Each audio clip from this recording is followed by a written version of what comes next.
Can you hear me? Do I just whistle?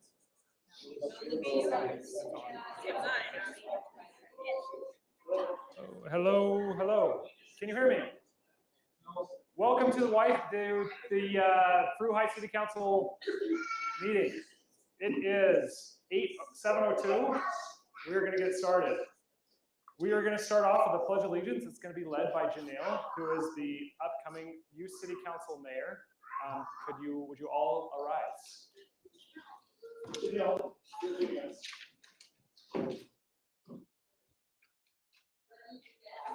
I pledge allegiance to the flag of the United States of America and to the republic for which it stands, one nation under God, indivisible, with liberty and justice for all.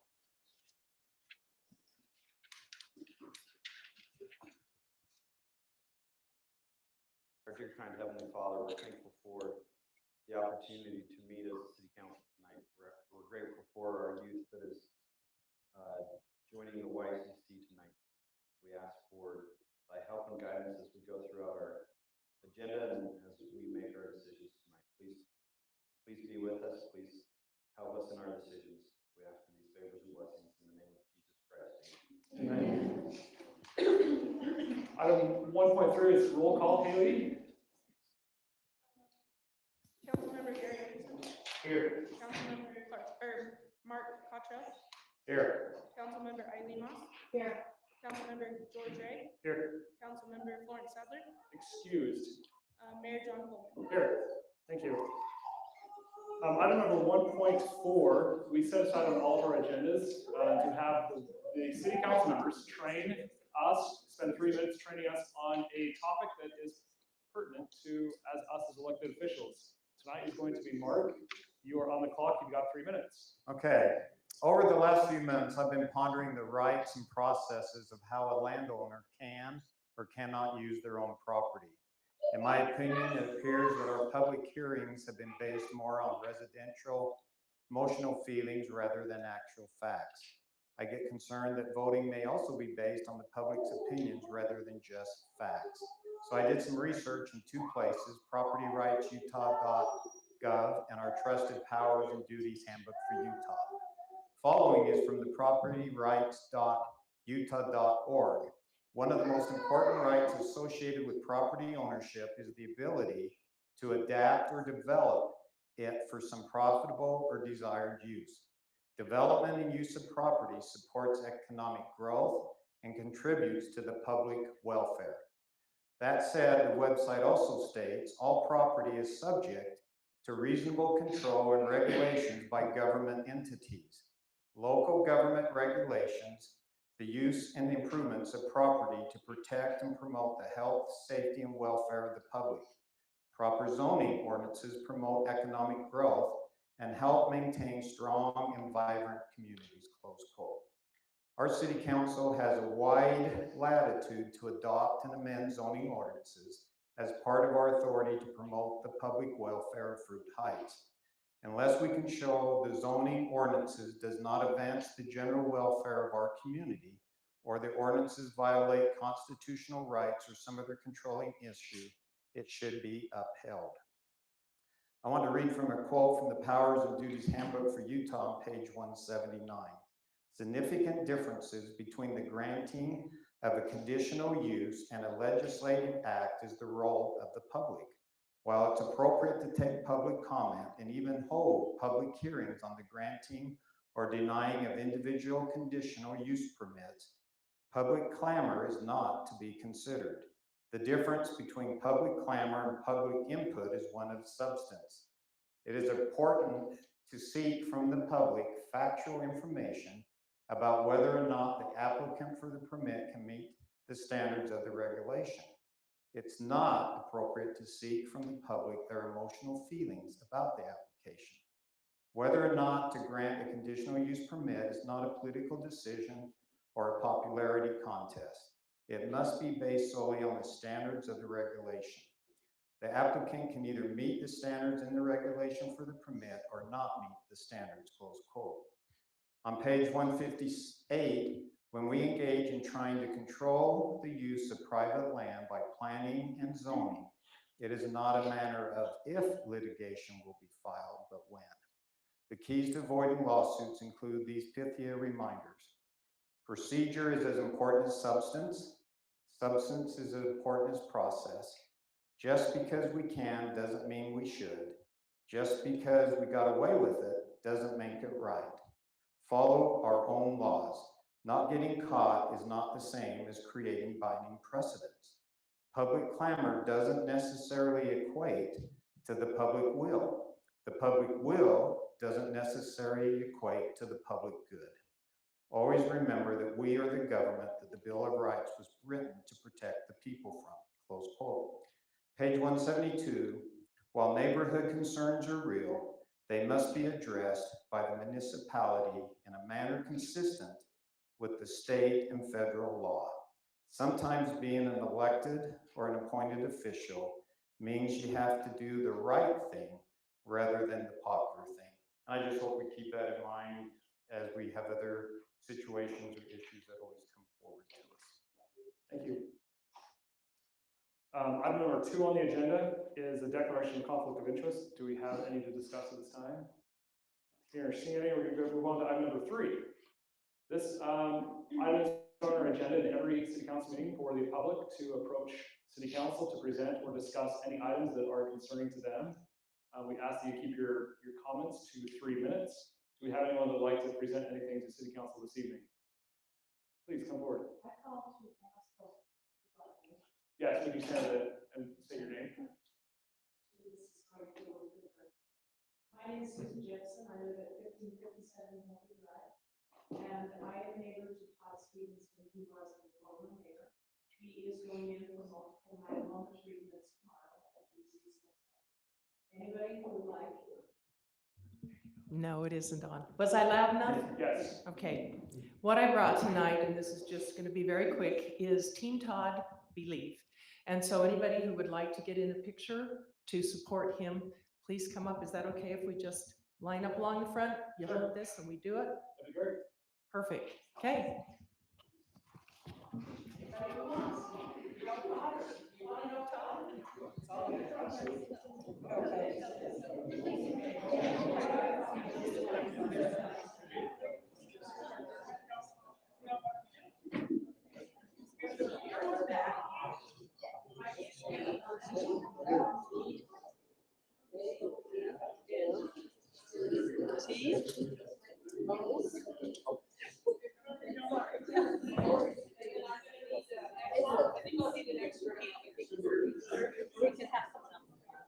I think you'll have to, you want me to come up there?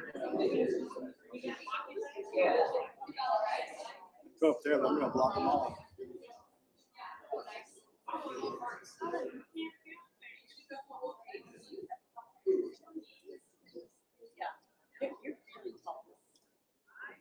No, I'll just. Yeah, you'll have to hold them high. Sorry.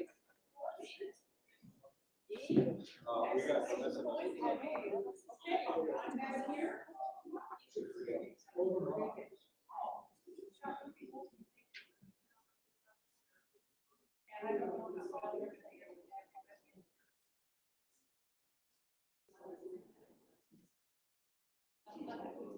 Okay. Great. Thank you so much. Okay.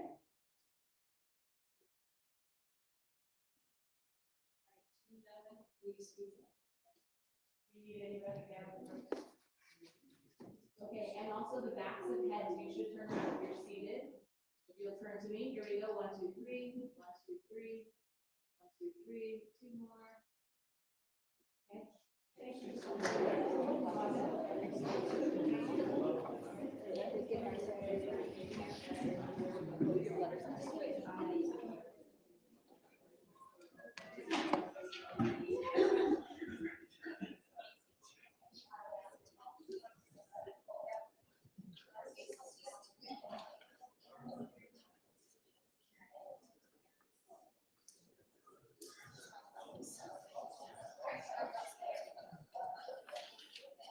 Thank you. there anyone else who'd like to present to the council? Thank you, Mayor, City Council. My name is Bryant Ives. I live at 670 South, 1350 East. I'm here to talk about 5.2 law enforcement contracts. I've been in law enforcement for 27 years. 24 of those years I was with Farmington City Police Department. Retired in 16, and now I'm currently employed with the Davis County Sheriff's Office. My purpose tonight is obviously regarding the contract you're considering with Farmington PD. At one point, I would have advocated for a contract with them, but things have changed since then. And I would argue that right now, you're getting a fantastic deal with the county. And I'll explain why. So I know the contract with the county right now exists is 8 hours per day. I was in patrol for a bit. When you go into patrol for briefing, each deputy is assigned a sector. One of those sectors is Fruit Heights, and you're assigned for your entire shift, not just for the 8 hours. So in essence, the city is getting 24-hour coverage right now, just as Farmington is proposing. So the city's getting a much better services than what they're actually paying for. Also, on top of that, you have things such as motors. I don't know if you've seen recently, but we've had a motor deputy in the city quite often lately doing traffic, which has been very beneficial. And not only do we have one deputy, but oftentimes there's 2 deputies patrolling the city of Fruit Heights.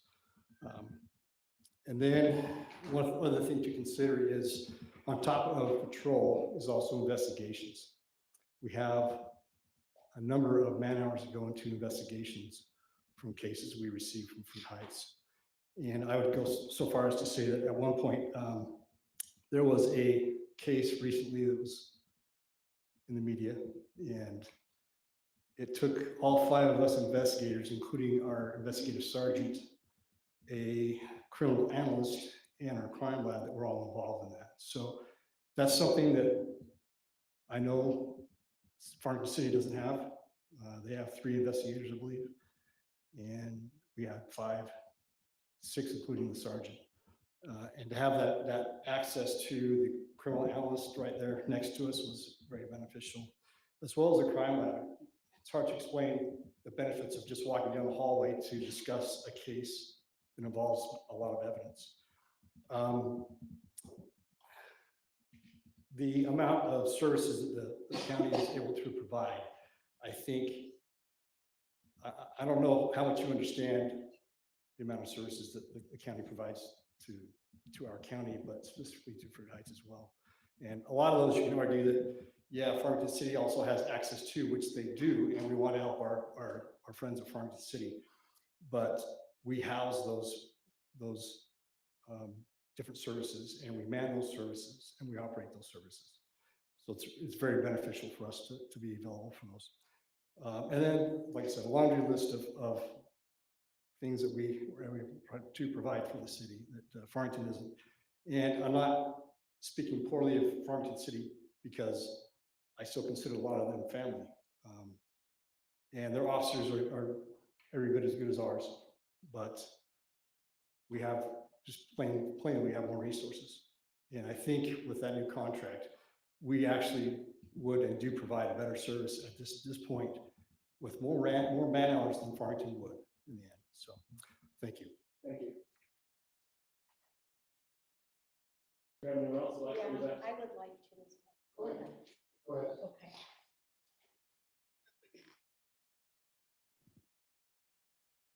So my name is Lori Pay, and I live on 365 South Mountain Road.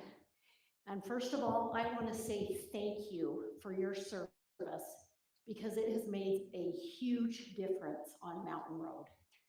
We moved here about a year ago, and the speed limit is 25, and we have a sign that we can see how fast everybody is going on that road every day.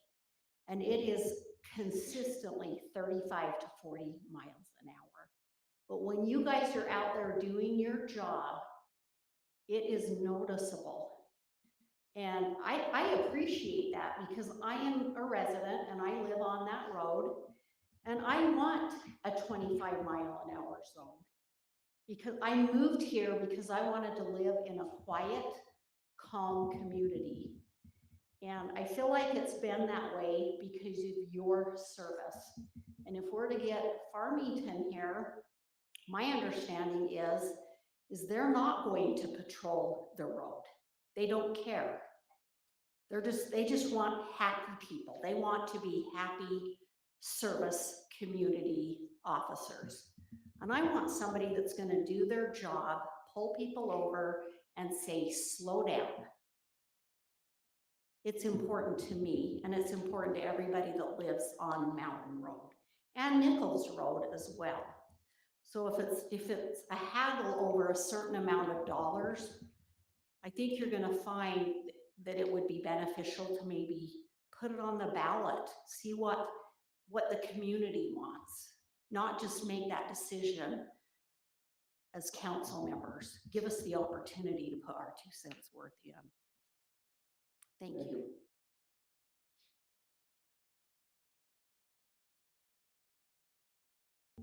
Brian Law, 1518 East Green Road. I'm a retired deputy. Worked for the sheriff's office for about 22 years. A big portion of my time there was in the patrol division. I spent thousands of hours patrolling Fruit Heights. I was most often assigned to this area, and I like that because I lived here at the time, and I wanted to protect the community that I lived in. I wrote my share of speeding tickets, and I spent many, many hours patrolling the streets. And I'm very aware of the great amount of service that is available to us through the sheriff's office that's not available to us through Farmington PD. And I'll say this right now, Farmington Police Department is an excellent police department. Absolutely excellent. If I was still a deputy today, I would have one of their officers back me anytime.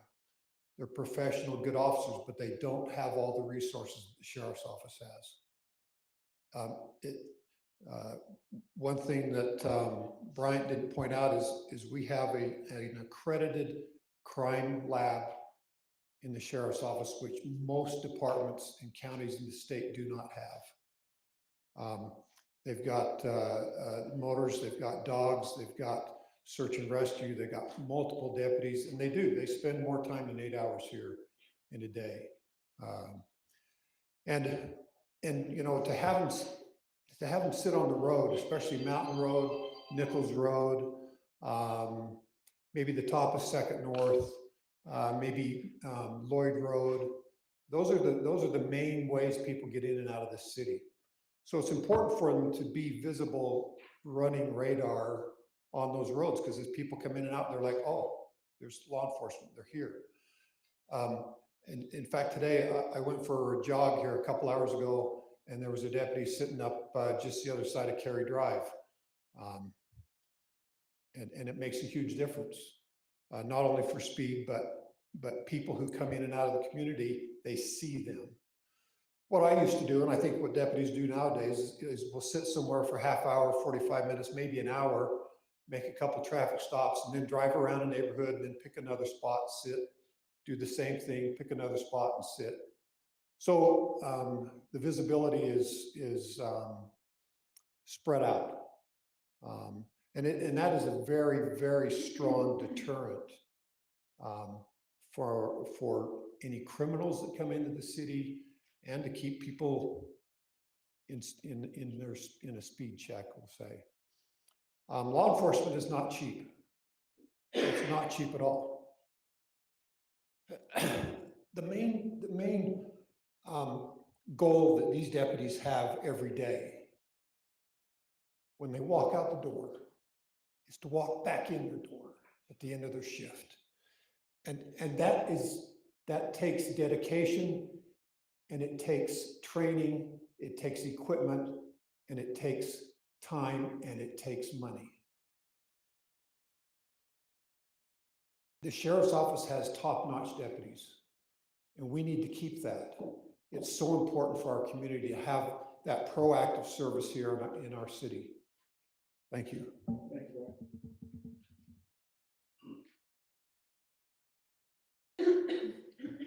My name's Brent Peters, and I live at 129 North Mountain Road. I think they pretty much hit a lot of the topics that I wanted to, but I wanted to talk about the actual proposal that Farmington has. I'm very, very, very concerned with it. I would like to reiterate how great of a department they are, but they are not a full functioning police department. And I think Brian just hit that up. A full functioning police department has multiple resources of which they do not have and which you're already getting based on the cost of what you're paying for. Yes, I'm a retired deputy too, and I spent thousands and thousands of hours patrolling these streets. I love this area. It's incredible. I want to talk about the call volume that Farmington has based on your webpage and what you put out of 15. This is on their proposal. It's the very last 3 or 4 pages of the May 7th agenda minutes. 15,520 calls is what Farmington does. Somewhere they got a number of 597 calls for Fruit Heights. Now, remember, we're deputies. We've been deputies in the past. I've never had a year where it's been 597 in the last, well, it's been 30 years, but I was here for 27 of those years. So I'm not sure where that number's coming from, but that concerns me that what they're bidding us for is calls for service, meaning when you call 911, we will come and only then. That concerns me. Where is our proactive policing and our mere officers' presence as a crime deterrent to our citizens in our cities? Now, I'm also of the understanding that they have already said that the car that will manage Fruit Heights will be their Area 3 car, if I'm getting it right. I hope I'm getting it right, which is their already Farmington police unit that covers from Shepherd's Lane, Smiths, north. So we won't even be getting our own police car. Right now, we already have our own officers that come here on a continual basis every single day and give us more than that. Second or third, I think I'm on the third point. It's been brought to my attention, my number could be wrong, but I understand Farmington's a very low paid police department, but they have just approved a very huge increase in their in wages for their officers. I've heard the number is 18%, I don't know.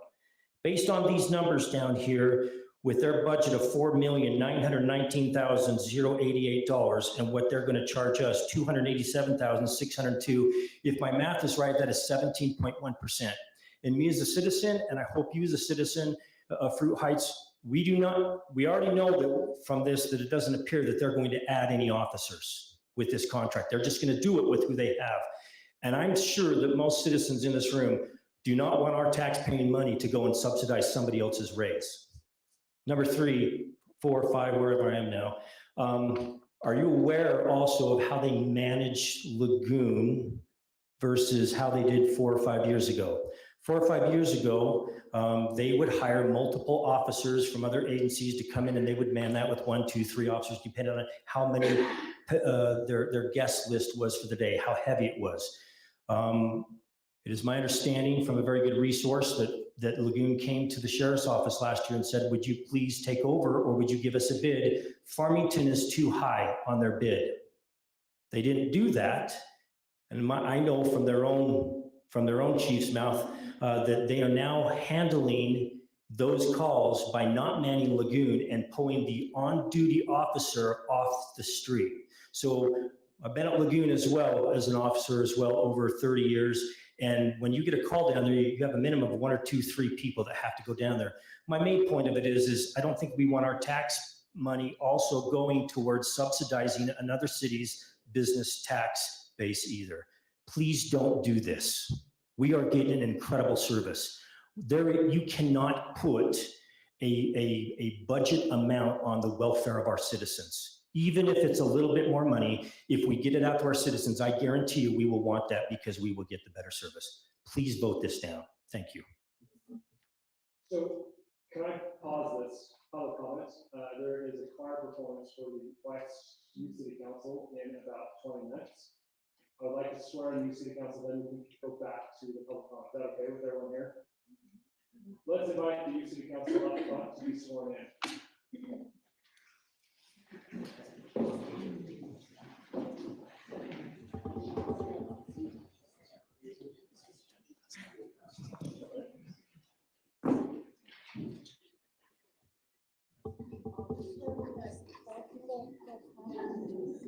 Okay, so what we'll do, we'll swear one in, and then we'll stand here, we'll get together, and we'll do the finisher roll, is that okay?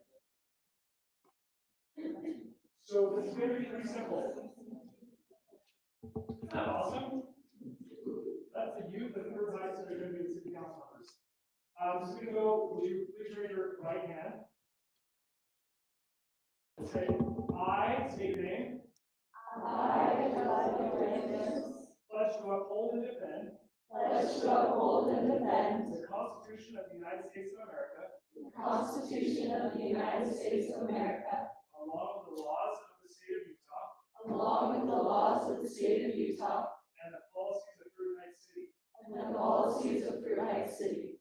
As a YCC member of Fruit Heights City, As a YCC member of Fruit Heights City, I commit to carry out my duties I commit to carry out my duties with integrity and impartiality with integrity and impartiality to the best of my ability.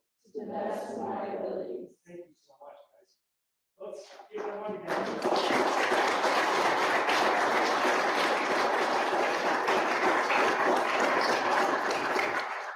slide in a little bit. We're gonna have to stack a little bit.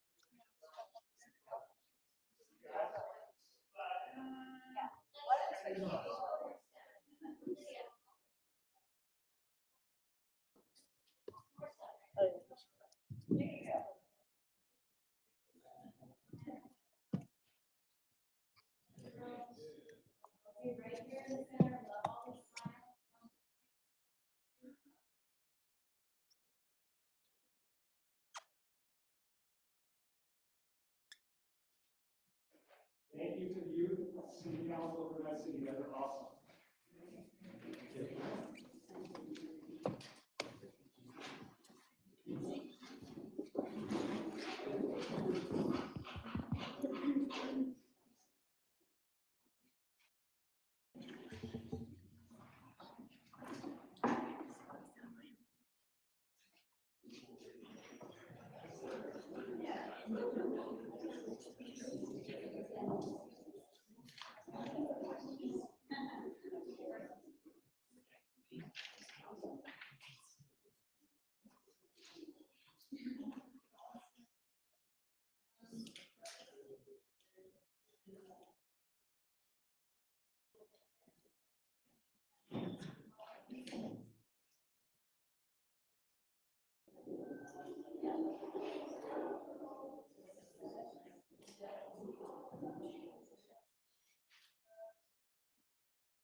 Thank you for understanding on that little pause.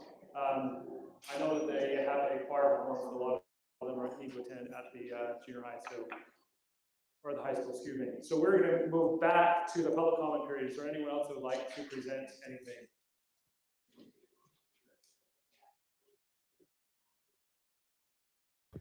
Heidi Murdoch, 1770 View Court. I had no intention of saying anything, but I didn't know this was on the agenda. My child was just here.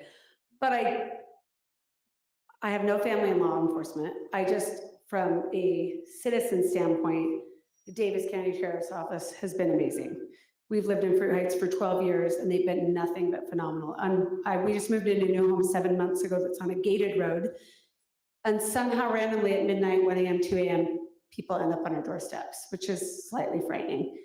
And they're there within 2 seconds. Like, I don't know what I would do. One time my husband was home, I was there, some kids on my door, I was freaking out as a mom. It was very frightening, and literally 2 seconds they're there. So I think Farmington City's great, but I guess as Fruit Heights, like, my only experience is like, even their sports programs, all their other things, if you're not in Farmington City, you're not their citizen. I understand police officers want to protect everyone, but my preference would be to stick with the Davies County Sheriff's Department. They have been nothing but amazing, like really amazing, fabulous, handled everything well. Our neighborhood, where I'm in Hidden Springs, for some reason we get random crime, break-ins, I don't know why, but they've been great and wonderful. And I just we really appreciate it. And I guess if it is a little more money, I haven't read through the contracts. I would prefer pay more money as a citizen. You can up my property tax. I would prefer safety over saving me $100 or $200. That would just be my preference for my children, for our community, and I would say most of my neighborhood would agree with that comment. So this is just a citizen input, no police department. I don't know. That's just me. Thank you. Yep, one in front.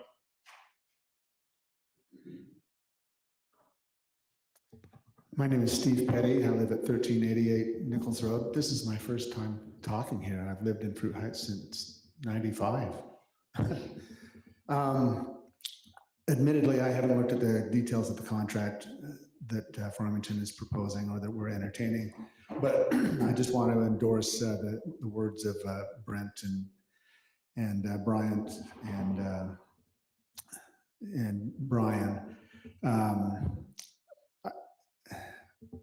All I can say is I've been a volunteer for the sheriff's office for 25 years on search and rescue and 12 years as a reserve deputy.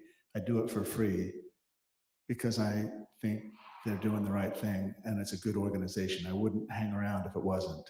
And I don't see why we're considering something else if it's not broken. Why are we shopping around for something different? I think that the service that we're getting is fantastic, and I don't think I should say any more. We're shopping around for something we don't need to shop around for. Thank you.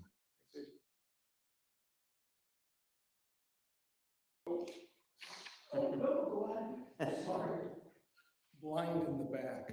My name is Alexis Tanner. I live at 610 South, 1350 East. I am a retired deputy sheriff, but I am not retired from Utah. I'm retired from California, San Bernardino, California.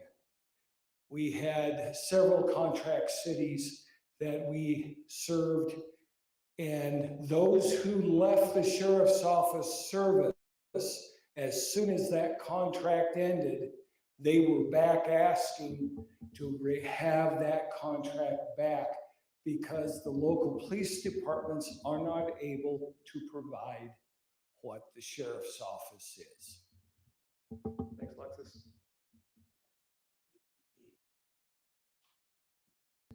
Chris Williams, live at 775 Mahogany Drive. Similar to, I think she just left, I came for my two kids to get sworn in. I did not know this was on the agenda or come to speak, but there are places to cut corners and there are places not to. If you want to go for cheaper on waste disposal, that would be great with me.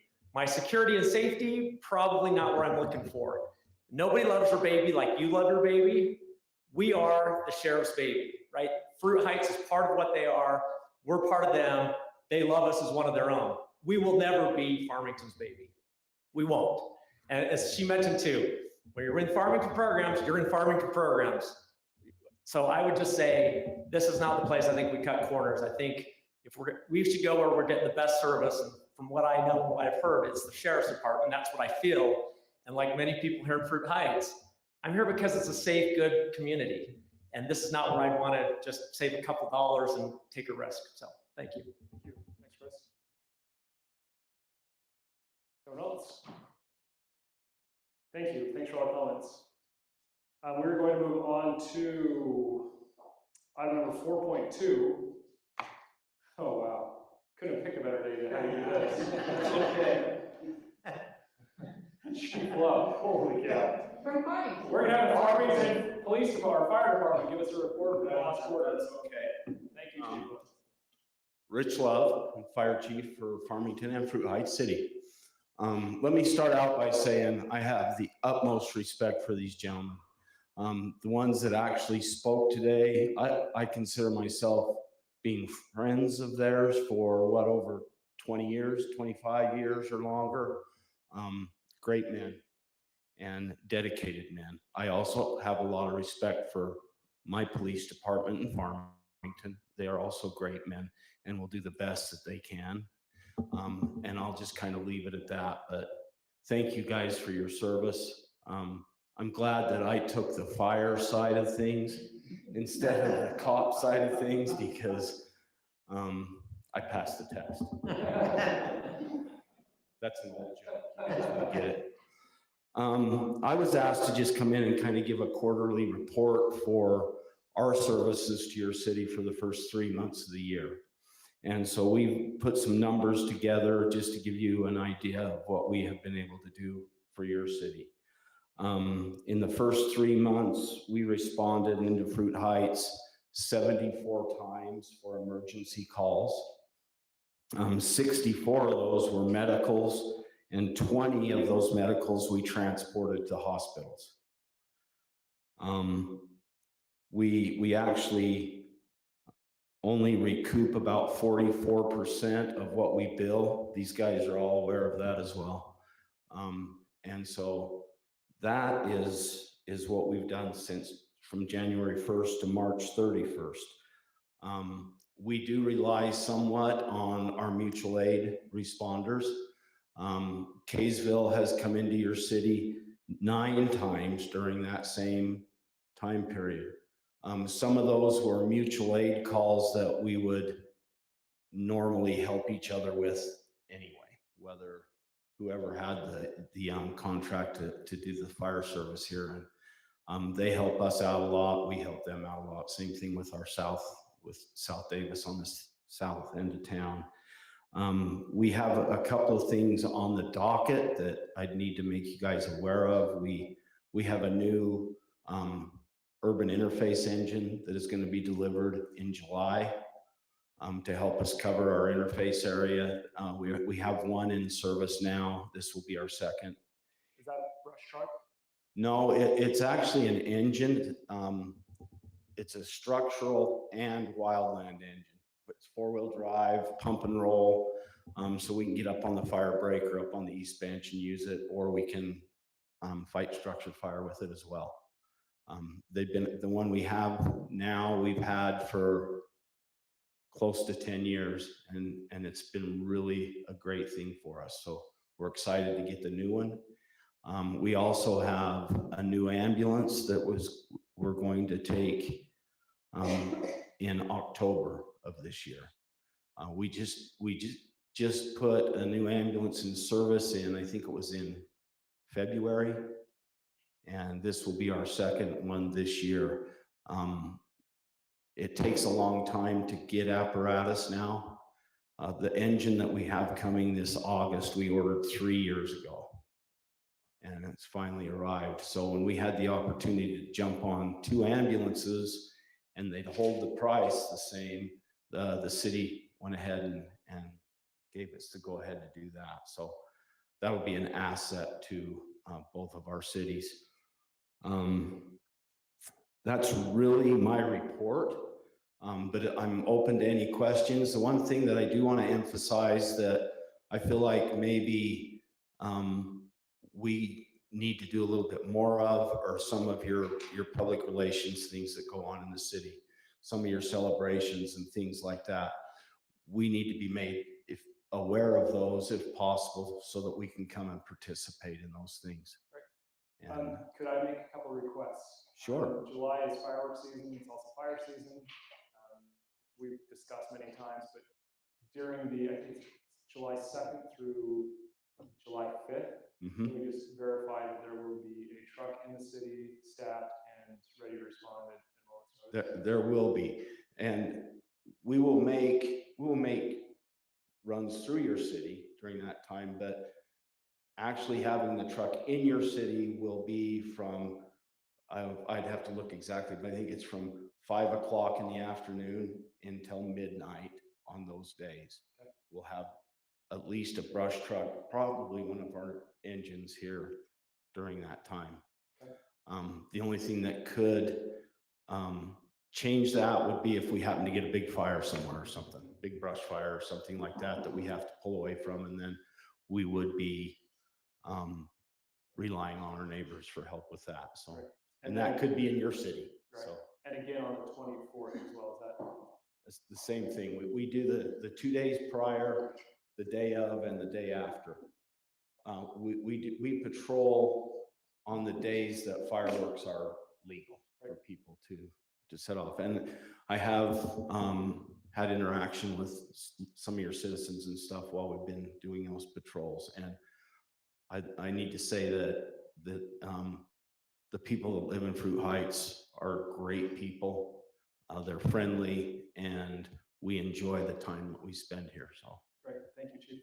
Do you have any comments? Thank you for your service. Yes, Good. thanks for coming today. Thank you, guys. I do have one question. Okay. Response time, you track that. I assume it's improved since Highway 9 has been completed and frontage roads completed and those kinds of things. We were a little bit long when we took the contract on with you. But has that improved as I suspect? It has improved some. There are parts of your city that are actually a little bit hard for us to get to in a real timely manner. Some of the stuff that's on the west side of Highway 89, you know, we either have to go through town or we have to, excuse me, get off at 400 North and go down that way. And that can take a little bit of time, and we are constantly getting busier. And I tried this budget year to pick up some more personnel, and the city just felt like they couldn't afford it at this time. We're building a new fire station that is going to be kind of out by Station Park, which will give us quicker access to Highway 89. But I'm not sure how much that will improve that when that gets done until we actually run the numbers and stuff. So. Great. Thank you so much. Thanks for coming back, Chief. Okay, Thank you. We're gonna move on to item number 5.1, which is Municipal Code 2024-003, Title 9A, Public Utilities. I'm assuming that you all had a chance to review that. It's been on our agenda 3 times. Table twice. Do we have anything to discuss? Go for it. I had a little confused with the process, and I did have a resident express the same concern. Is your mic on? Probably not.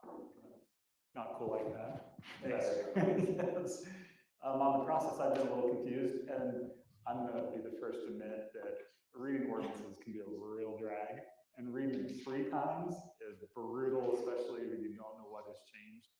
And so I would really like to see that process improve so that we know that we've had a conversation, that it's been changed, we're seeing it again.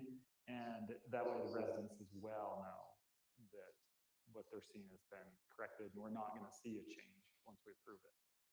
So, and I'll admit I haven't read, well, I did glance through it this evening, but I don't know compared to, when I'm in a different mood, I read an ordinance differently. And so it's really, really challenging for me. So I reviewed your recommendation. I think that's a good suggestion. I think it makes logical sense through the whole process. I will meet with Darren and we'll talk about it a little bit more, seeing how we can implement that process of ordinance review and ordinance submission, first read, second read type of a situation. The only reason why it came back to us this time wasn't for changes. It was to be able to see the ordinance, which is a clean version of the ordinance, where it wasn't, the track changes were taken out. Thank you. Do we have any other comments on this ordinance? I would entertain a motion at this point. I motion that we approve Municipal Code 2024-003, Title 9A, Public Utilities. Thank you, Mark. Do I have a second?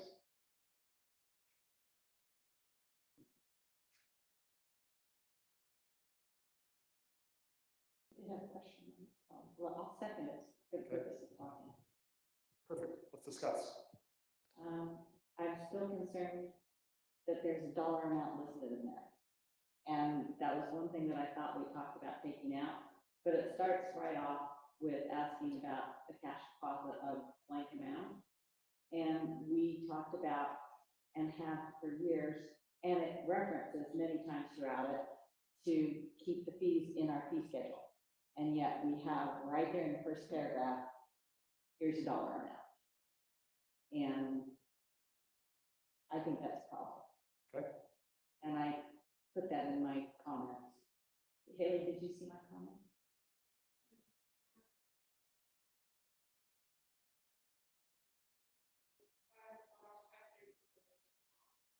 I did it Friday while you were, and I'm just still struggling with how to get those in there. So I think it was discussed. So is that just the first section that talks about the deposit, you want that taken out? Yep. Because I think it needs to just be in our fee and fine schedule. And because then when we update that schedule, it's done, and we've done that through all of our ordinances. We just refer, and in many places in this ordinance, it refers to the fee and fine schedule, but not right there. Right there, okay. And so I think it needs to be right there. And the other thing is I was looking at, and it talks again about, and as I read more, I thought, yeah, it's probably okay. But what is and isn't allowed where we have a public system that may be used for drinking water, but we really don't have that. So it's in our ordinance. It talks about all these things you can't do. You can't have chickens next to it. You can't have this, you can't have that. But really, it doesn't apply. Is that true? But it does actually kind of force source protection, which we have to do for all our wells and stuff like that. There are things that are required as we move out farther from our wells to make sure, and that's kind of maybe part of that as source protection. Okay, so my question. And that is under ordinance too, under the. So in here it specifically says that if you're within 300 feet of a source, that for your chickens, you have to have the Board of Health come and approve it. Is that something we want in there? No, because that wouldn't matter for a well, but other things do matter for a well. So maybe I will have that changed to follow our source protection program adopted by the state. That section right there. Okay. If you'll make a motion to do that. So just if I'm not in there. Is your mic on? It is. Okay, thanks. Yeah. Actually, we can put on your lapel because you're facing towards us. Put it on, yes. That way when you're looking at us, it's picking it up and thank you.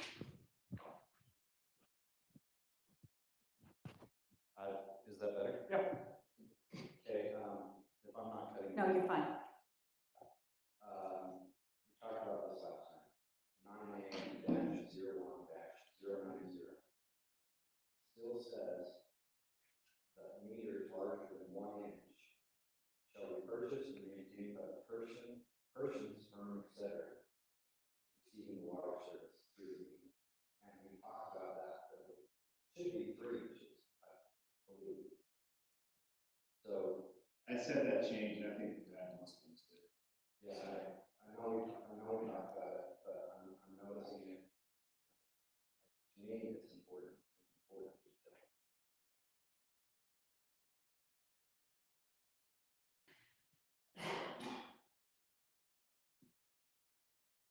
Do you have anything else, Gary?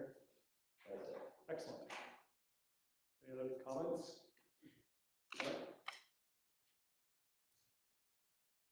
So the motion, just making sure that's correct, that your motion would be to accept it with the outline changes from. With those three changes With that those we three just changes. discussed about that Darren took notes down on.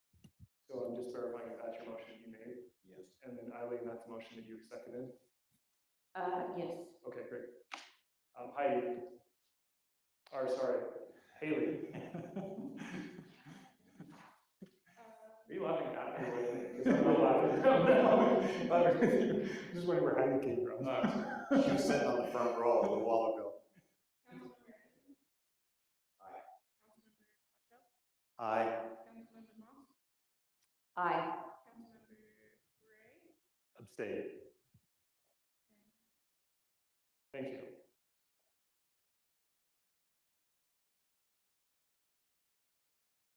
Item number 5.2, which is a law enforcement contracts. Let me kind of just start this out with the fact that I am going to take 100% responsibility for bidding this out. This is something that the county, we have met with the county, I and Darren met with the county, and discuss this. Since the county is not providing paramedic services anymore, and it's being provided through the fire department, we have had our hands tied in using the county ever since its inception because we had to have paramedic services. The rates for the county has come out for the past couple of years. Have come up the past couple of years, and this year it's not just a couple of dollars, and then even next year is quite a bit more. Seeing that, I sat and talked with Darren and asked if it would be okay to reach out to Farmington and reach out to Kaysville to see if they'd be willing to bid it out. This process was something that I did not incorporate the city council until pretty much the last city council meeting, where I just said, we have a couple bids.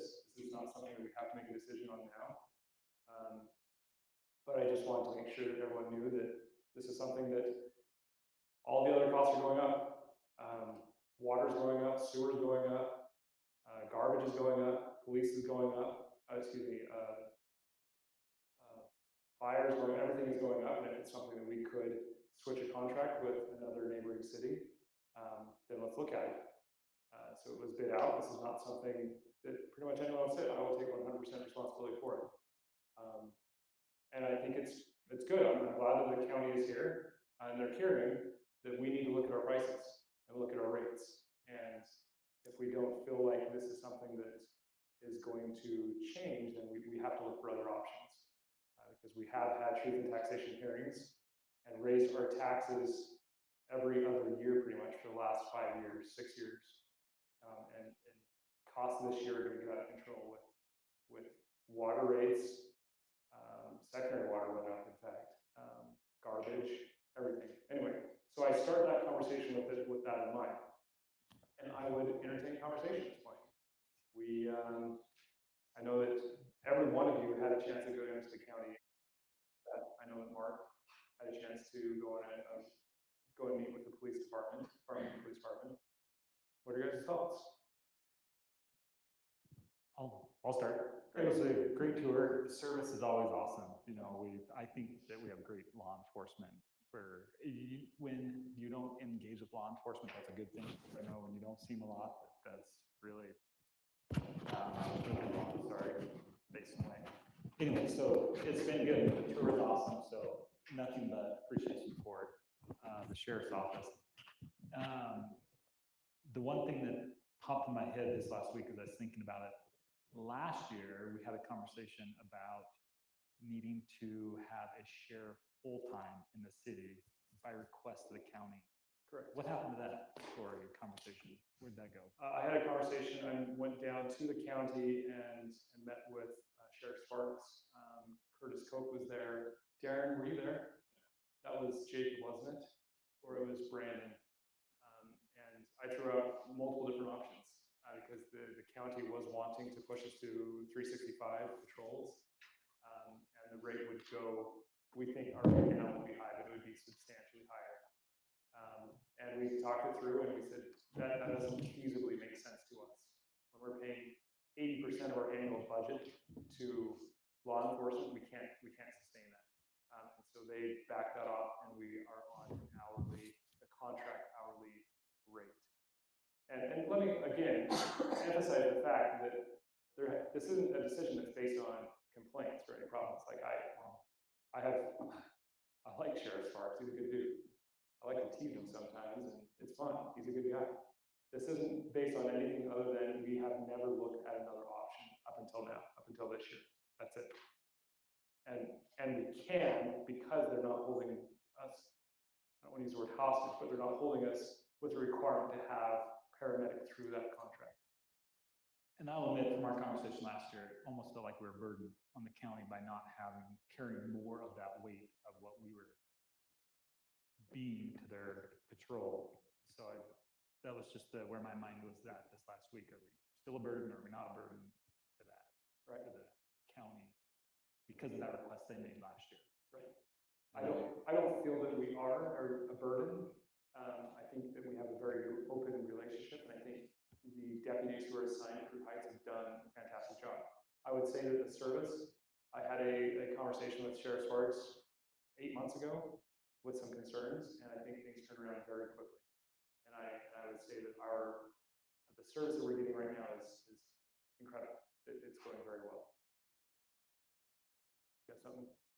Yeah, I was able to go with Mark and go tour the sheriff's office today, and it was a great experience for me. And I have heard the comment that maybe possibly that the sheriff's department was looking to get away from going cities, but that's not the feeling I got at all today. I mean, not even remotely. Quite the opposite. So, yeah, and I was amazed at the resources that they have to call on if needed. And quite frankly, I told them this. I hope it's wasted money. I hope we never have to use their crazy SWAT team. Bomb squad, SWAT team, crazy, yeah. It's wasted, but anyways, I was pretty impressed, and it's actually helped educate me on what the difference is between Farmington and the sheriff's department, and what a full functioning police department has, and what a partially functioning one does. So to me, it was quite a big difference. Great. Last meeting, the city council asked me to do a ride along with Farmington. Since I did a ride along with the sheriff's department, and the deputy I went with was probably left to take care of something in Fruit Heights, but I did a swing shift with both of them. 6.5 hours with the sheriff department, about 6 hours with Farmington. Wow. Are you gonna submit your hours for overtime? Yeah, I wish, but it was so interesting. And I want to say with both officers, they were very passionate, very service-oriented, very dedicated, and I mean, they were both just such great individuals and had our best interests in mind. So I was very impressed with both of them and how they handled themselves. And what I'm also impressed with both facilities is they don't care about boundaries. The officer I went with was in Fruit Heights a couple of weeks ago for a pretty serious incident that didn't turn out to be that, but he responded because he was the closest. Then when I did the patrolling with Farmington, we spent most of the time going around Station Park because that's where all the retail stores are. And there was somebody that left the juvie center somehow because they can walk away. And so there's 3 officers trying to find this woman all through Farmington Station and Station Park. We did just patrolling around that area because that's where there's a lot of accidents at that time of night. We stopped 3 cars because taillights were not working. So if your taillight does not work, don't drive through Farmington at all. We also stopped 4 cars with expired plates. One of them turned in to be a warrant issue, which was kind of interesting to see how fast dispatch, before he could get out of the car, dispatch was telling them that there's a warrant issue already. And there again, if you have expired plates, don't drive through Farmington. The one thing that's interesting, and I think we need to, and I've been thinking a lot about this for the last week, the officer mentioned to me that there is a South American theft ring that is going throughout the country, not just in Utah, but throughout the country, and they are hitting up nicer communities and particularly nicer retail operations, malls, kind of like Station Park. Station Park has been hit a few times with that situation. Also, they have seen a big increase with the illegal immigrants and the crime associated with that increase. So I think whatever we decide, we need to make sure that we are having the best interest for our citizens, because I think crime and other situations are going to just get worse. They're not going to get any better. They took me on a tour of their facility. The Sheriff's Department has 4 dogs. Farmington has a new dog that they're training. They have 3 detectives, but they only currently have 2 right now.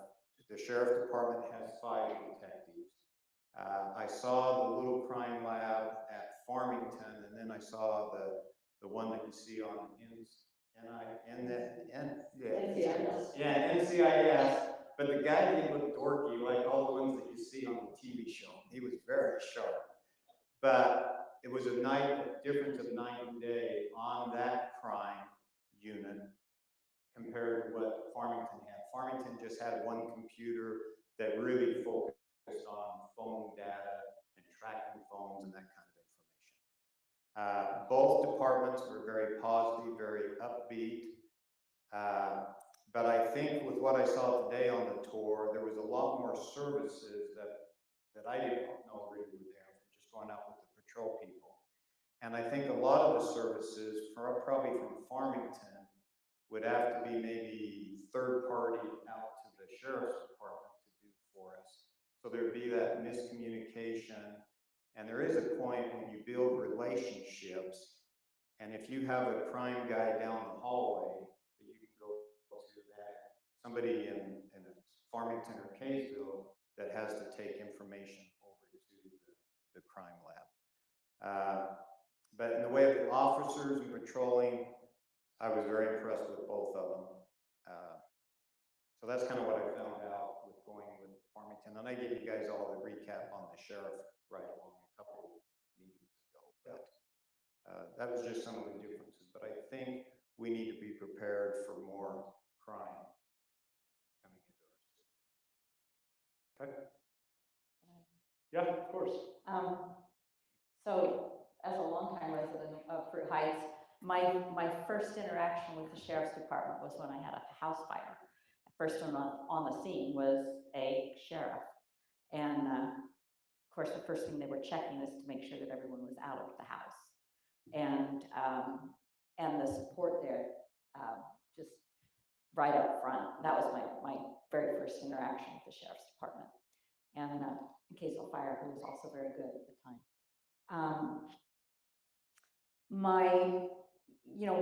We make judgments based on our life experiences.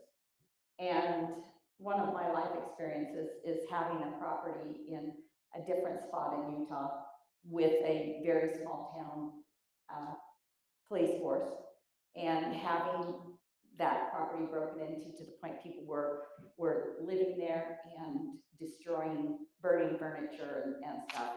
And the chief of police there, basically after some period of time, even though there was papers and fingerprints and different things, his attitude was kids will be kids, and isn't your insurance covering it, so why do you care?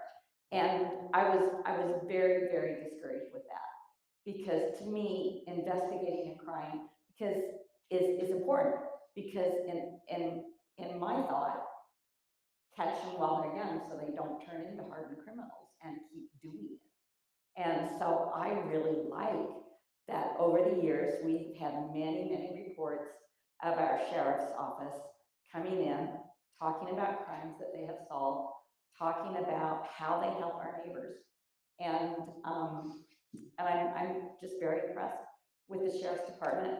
I think there are places that as a city, we try and cut costs. I don't think anyone in the city is willing to give up.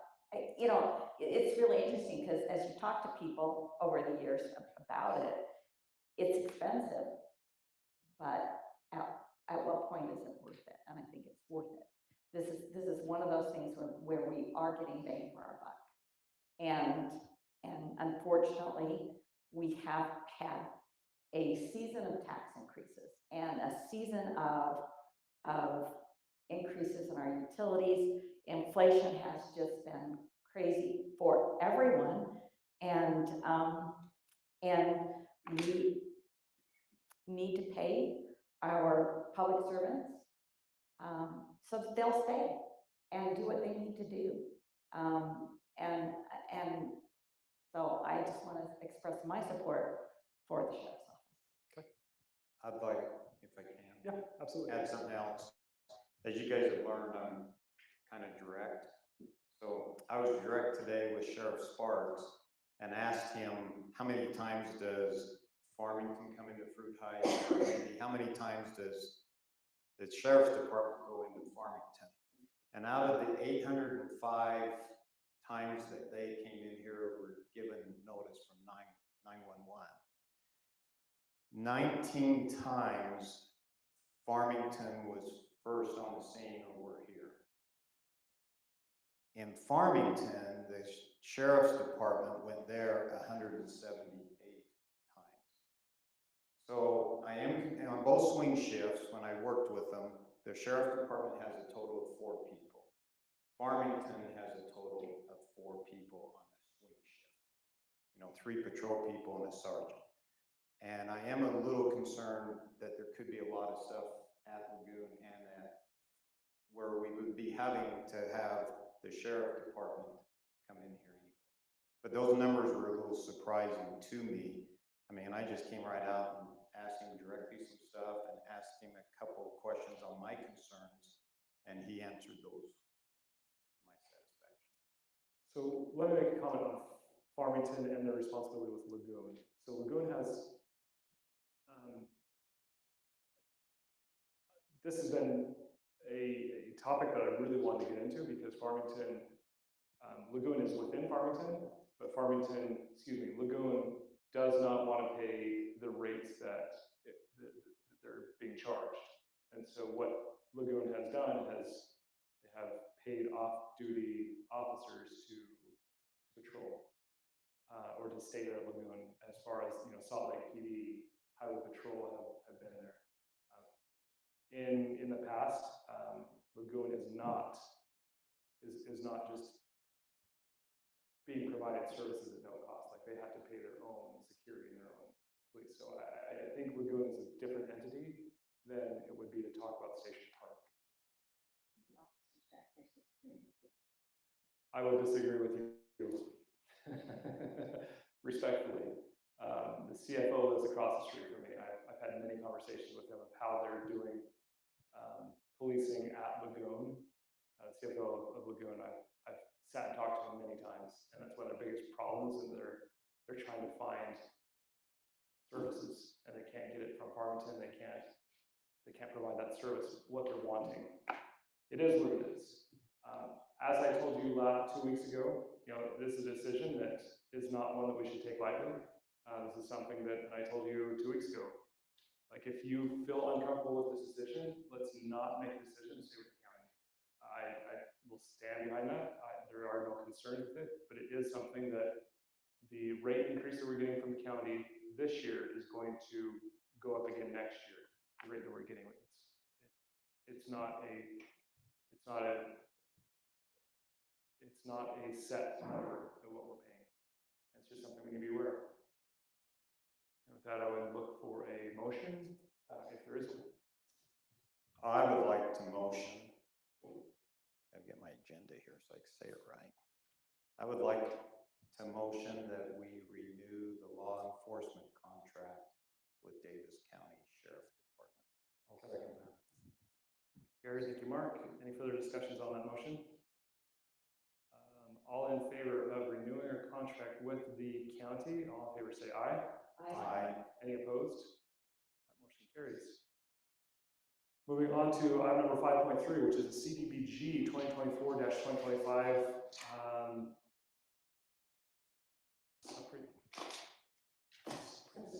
sub-recipient agreement. Sub-recipient.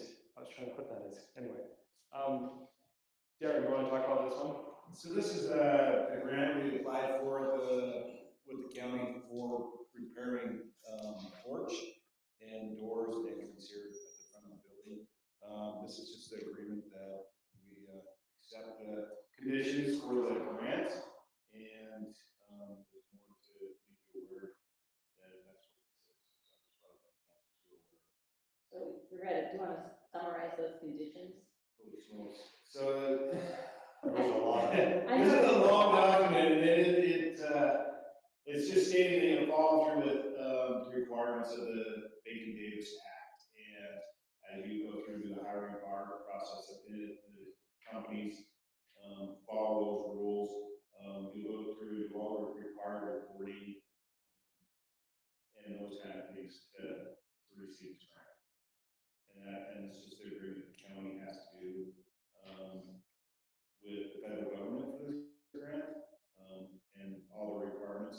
And this is just stating that we'll follow the same requirements. And as we applied for the grant, that was the approval that we brought to the council at that time, is that if we apply for this grant, we will follow the same rules if we are able to receive it.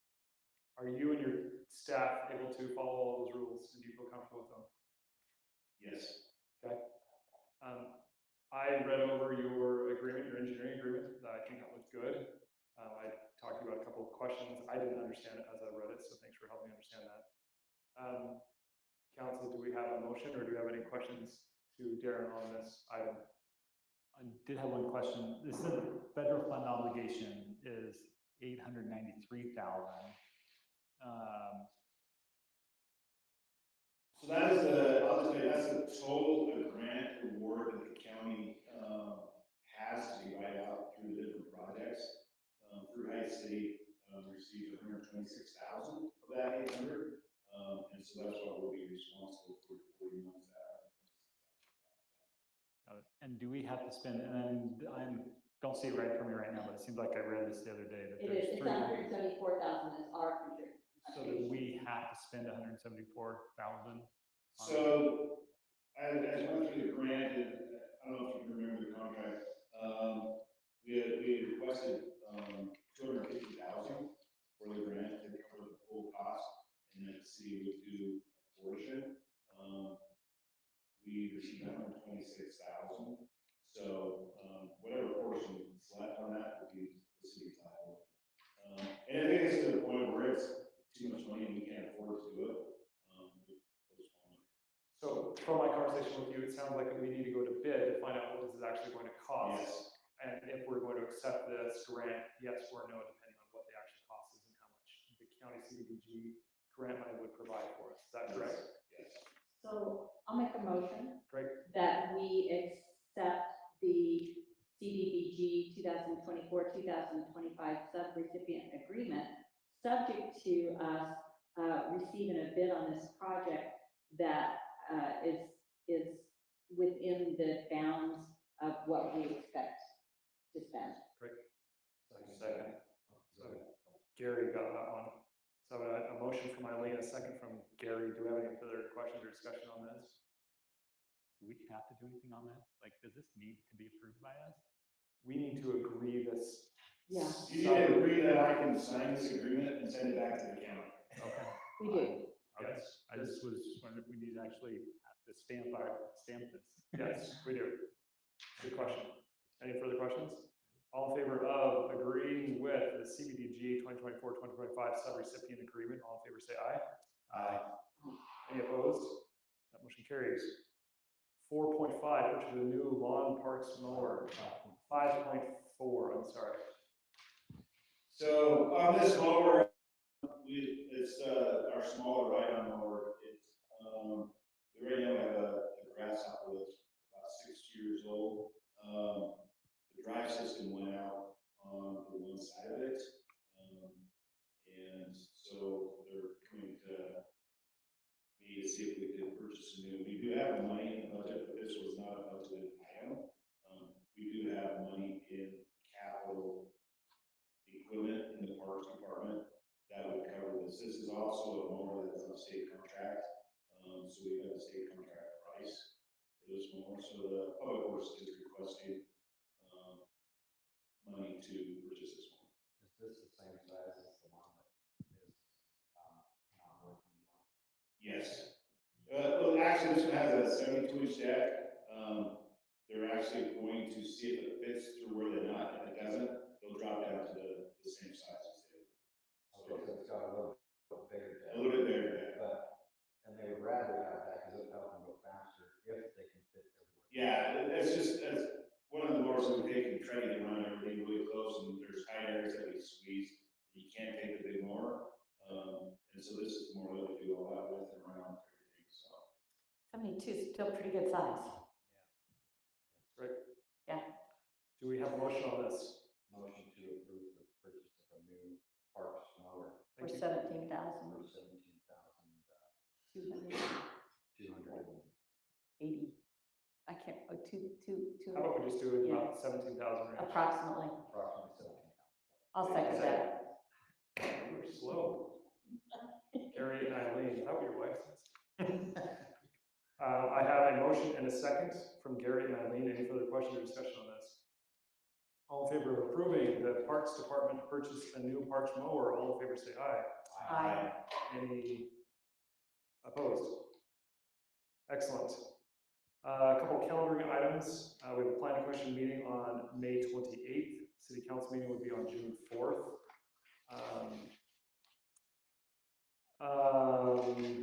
Flo's not here, darn.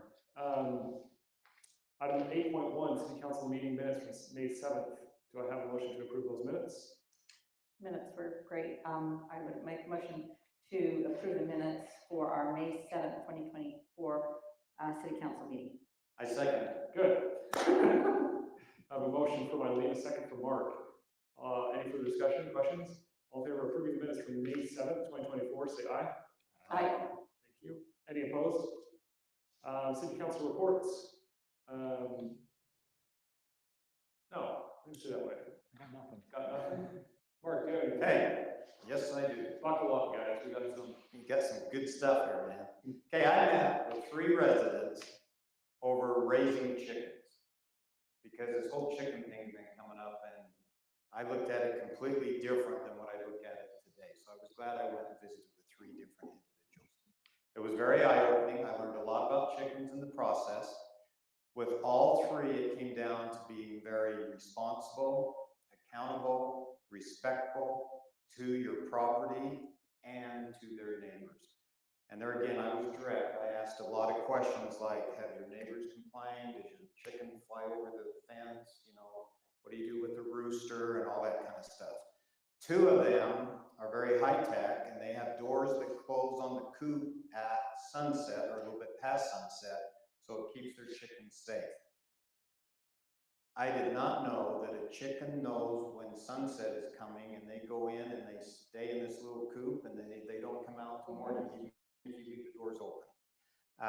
Doors open, let animals in and get them. That's right, that's what I wanted. Yeah. Okay, all 3 of them took a completely different approach. The first home I went to, they had, I believe it was 2 chickens, maybe I could be wrong, it might have been 3, but I think it was 2. He had a very nice coop and a covered pen area for the chickens to roam. He never lets them out of that coop and enclosed area. When he accidentally received a rooster, because when you get chicks, they say they guarantee that they're not roostery, but sometimes they slip through. And so this is what I was really impressed with. The very first time it crowed, he went out and shot it and killed it. And I said, well, why? And he said, because I did not want one of my neighbors to hear it crow. So I mean, to me, that takes a lot of responsibility and dedication to your neighbors. Okay, the second. Don't talk about the search of the firearm. Oh, it was probably a pellet gun. They got taken care of. It got taken care of one way or the other. But the main thing I wanted to stress was he knew it would be a nuisance and he didn't want to be a bad neighbor, okay? The second one I went to, they had 7 chickens, a very, very small coop, but had a large area that was an outside uncovered pen. Now, what he does is he clips the wings so they don't fly away, and he has to do that once a year. The third person I went to had 9 chickens with a large coop and a large covered area, plus they also had an open area. So all 3 were a little bit different in how they managed their chickens. I also found out that they had a next door neighbor that had chickens, so I tried to listen and looked over the fence, and I couldn't see it, I couldn't hear it, I couldn't smell anything. Now, all three of these residents were either in RS12 or R110 zones. The main thing that I took away from this is we need to develop that chicken committee that we were talking about, so that if a neighbor was to complain about somebody's chickens, this committee could go and help that chicken owner, because there's a big process to it, it takes long. Are you aware of the planning commission holding shot that down? But So land use starts with the planning commission, and certainly we will see it after the plan. But, sorry, keep going. I interrupt you. No, I was just gonna state that got put in because of the cottage meeting, they wanted that in there. Yeah, I understand that, but remember who was at the cottage meeting, and it was all chicken owners. Yeah.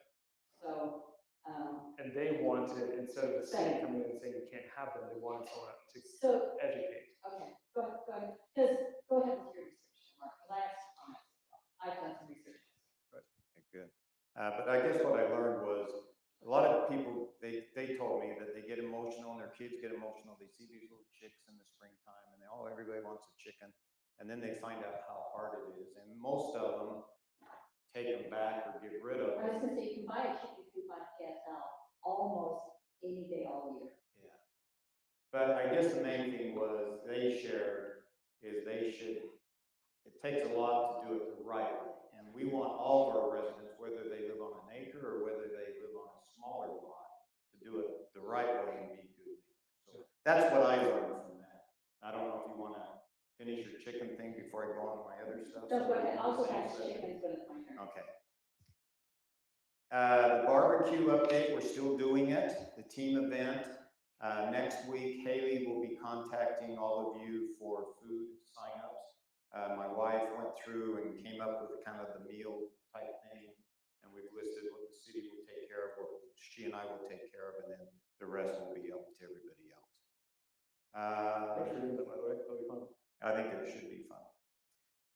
Founder Day update, all of the chalk has been received for the sidewalk drawings, so that's exciting.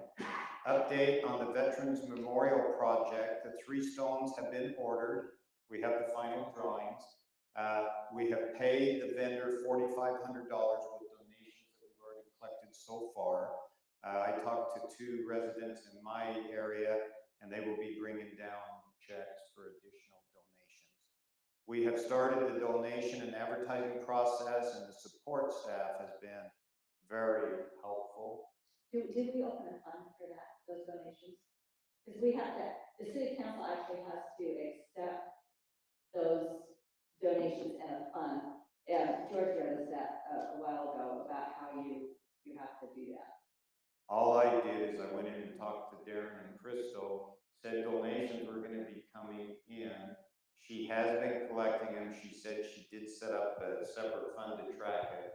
And we've got enough donations that she sent a check or something like that to the vendor so we could get the ball rolling. So I was just going by what I was told. I didn't know. But we already approved at city council to move forward for that amount. Okay. So as long as we're good. Okay, but just want to stress that the support staff has been very helpful in collecting the money, and they're going to start collecting the names. And Karen can take something that me or a couple of people in the community does and make it look so flippin' much more better than what I can. By the end of this week, she's hoping that she will have a link on the website that they'll be able to go in and put donations in or go in and submit their names. Then she'll put something out on Ridge Runner, Facebook, on, I think it's the 2nd of the month, that newspaper that comes out from Kaysville and Fruit Heights. There'll be a big advertisement about that for donations.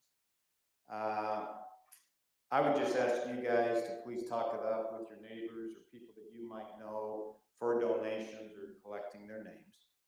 Now, the committee was here the other day with the vendor on site to work through some of the details of installing it. And something came up that he is willing, if we want to, he will donate a large boulder that he would engrave on there that would say Harvey Park established 1994. And so when he brought the other rocks, he would either help Darren's people install that if we wanted to. He'll be installing those rocks, but because he's donating it, he doesn't want to take complete responsibility. But we could put it out there by the street, we could put it there by the swing set. So I just wanted to know if we want to proceed that way. It's not going to cost us anything. So I was just wondering what your guys' thoughts were, because if the Ellis Farm Park or something like that, Ellison Farm, I noticed when I was doing the campaign, there was a name there. I went down and looked at the rock when we started this process for Nichols Park, and there's a sign there. And I think there's one kind of by Flo's neighborhood, a Creekside Park, and it has a name on it, and it's only like a water basin kind of. But this one doesn't have a name on it, so it's the only park in our city that doesn't have a name. It does right here being outside the store. Is that good Little enough? tiny, little tiny. I think All it's- donors. I think it would give respect to the Harvey. Oh, yeah, I think it's great. I think it's great, because it's just thinking, no, like, you don't even know it's there. You need No, somebody else. no either. But, so I was wondering if we want to proceed. If we do, I'll get back to the committee and say yes. But then I guess if we could decide with Darren and his team, where do we want to put it? You know, maybe out there by the street, as people come in, or maybe this corner going towards the Out where we have the gravel out there, might be nice to clean up the all around. I would put that up, leave that up to Darren and his team. Yeah. Yeah. But why would we turn down that donation? Sounds like a great thing. So I think it is, but I just thought I had to bring it forward. Oh, thank you. Oh, then I would have made the decision last week then. I'd have had it done. No, it's good to talk about it, but thank you. Can you make sure that when Founders Day, Farmington Fire and the Sheriff's Department is here? They were invited last year, but I think something happened and they had to take off pretty quickly for Founders Day. I know I mentioned it to both of them when I met with them, that we would want the sheriff's department here with a couple maybe vehicles so that the kids could touch it or sit in the car. Cool. And I did it with the Farmington Fire, but I can redo that. Great. And that's all I have. Thank you, Mark. Okay. Do you have anything? Yes. Great. So the cemetery committee met, we have the results from the Survey Monkey. Problem with Survey Monkey is it's not always real scientific, and it's, 8% of the population participated. Was that about right? Darren, was it about 8, didn't you say? 602. Yeah, about 8% of our population, so and we learned some things, but it wasn't real definitive. The cemetery committee would like to move forward with trying to get a firm proposal as to costs and be able to bring an informed recommendation to the council. So and they would like to get that going pretty soon. Quick question on that. So our population is different than I think than respondents from this. Like if we have 2,500 houses in the city and each house has 2 adults who could be respondent, I think that's a different number than our population, because I have 4 kids. And 4 kids are counting our population. Even at that, if you say that our adult population is 4,500. Or 5,000, right. Or 5,000, it's still not great participation. It's not terrible. But the point that Mayor Stevens made in our meeting is that we have to remember that we are elected as council members and not everything goes to a vote. We don't put it all on the ballot because that's not the way our government is set up. We are elected to make informed decisions for our city. And so he was pretty adamant about that. So he'd like to help us work on making an informed decision. Great. We were a little discouraged because we thought that there was some money that was set aside in capital projects that our previous city manager used for other things.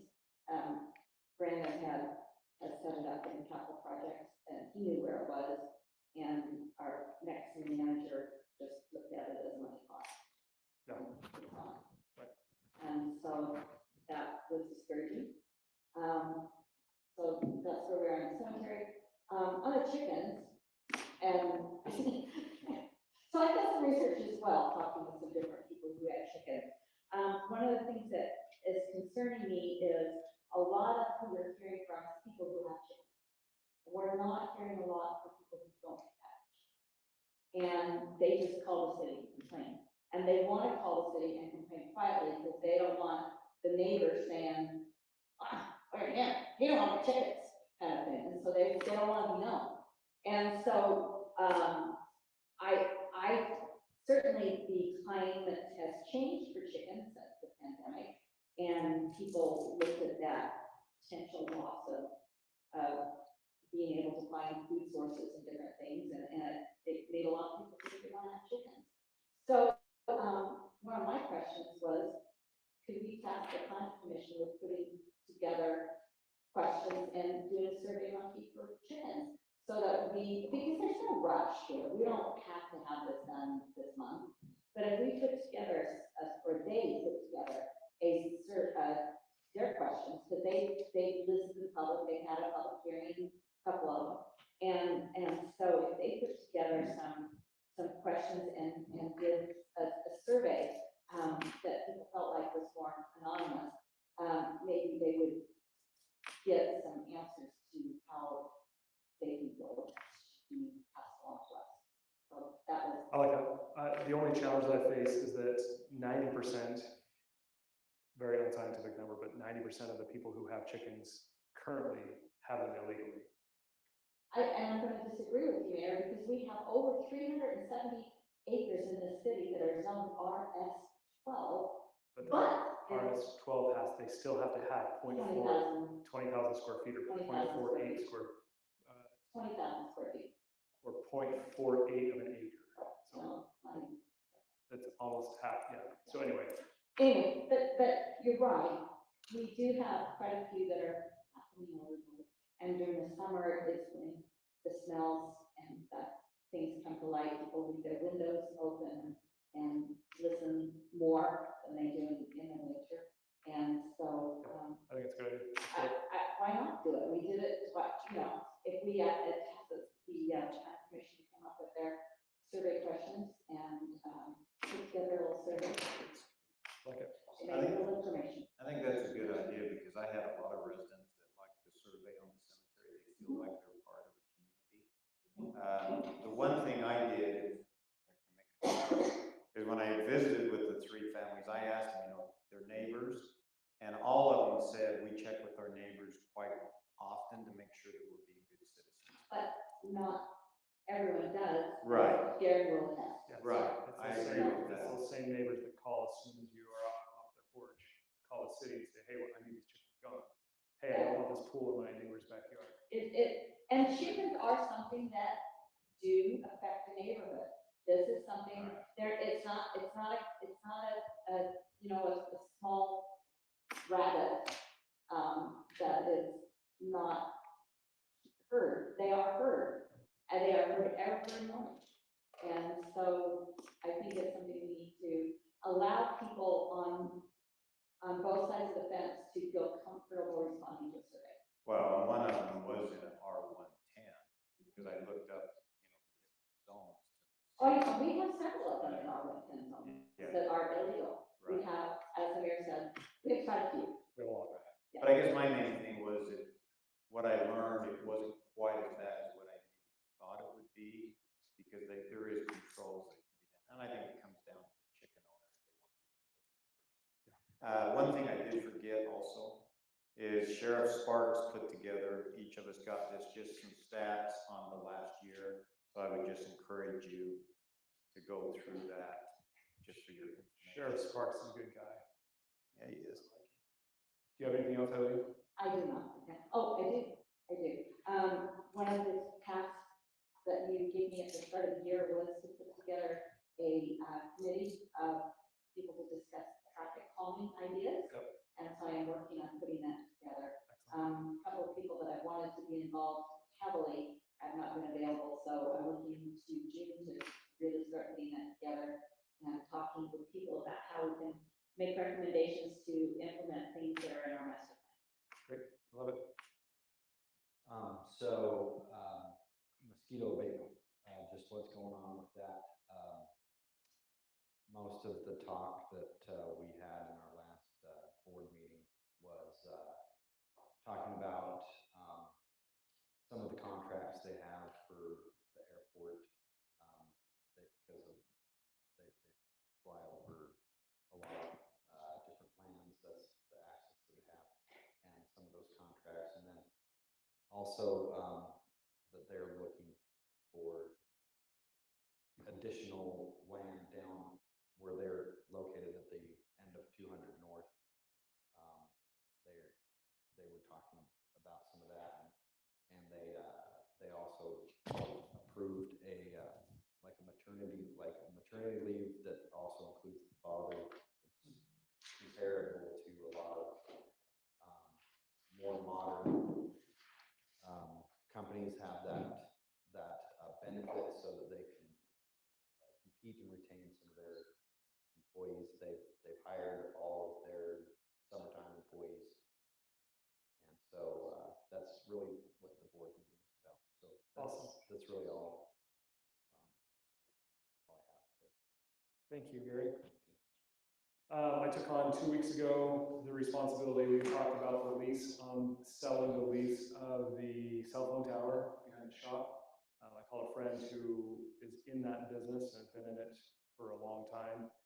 He explained some things to me. He said that Verizon, and this is a Verizon tower and a T-Mobile tower, said that Verizon put $2.3 billion into infrastructure and building towers in the last 24 months. He's like, they're not going out of business. They're not getting rid of cell phone towers. He told me that you have REITs, which is who contacting us, that they're not making profits that they want to in other areas of their business, so they are looking for other ways to creatively generate revenue for their investment fund. And it so happened that 2 REITs reached out to us, sent us emails, sent letters, saying that we need to sell our lease on that.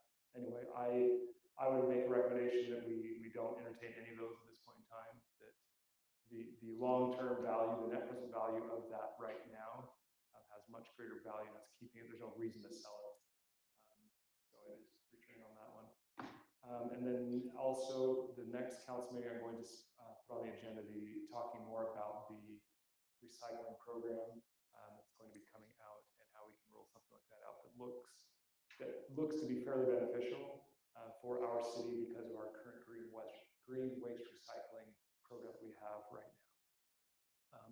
And talking about different options of how we could roll out a recycling program, a bundled recycling program for our residents that would be a cost savings to anyone who has 2 cans, 2 black cans, and or currently has a green can. And then I'll present more information on that next time. Is that right? Jeff Oiler, do you have anything for us? On behalf of the Sheriff's Office President and distinguished guest, Mr. Law, I should say something. I'm at a loss. I have nothing. So wow. Please pass. Please go on. Okay. Darren, our city manager, do you have anything? So just the next couple of council meetings, we'll have amendments that will be coming up our current budget that we'll need to take care of, and we'll finish up and have an amount for true taxation. Okay. Excellent. That concludes our agenda. I have a motion from Eileen and a second from Gary. All in favor of adjourning, say aye. Aye. Any opposed?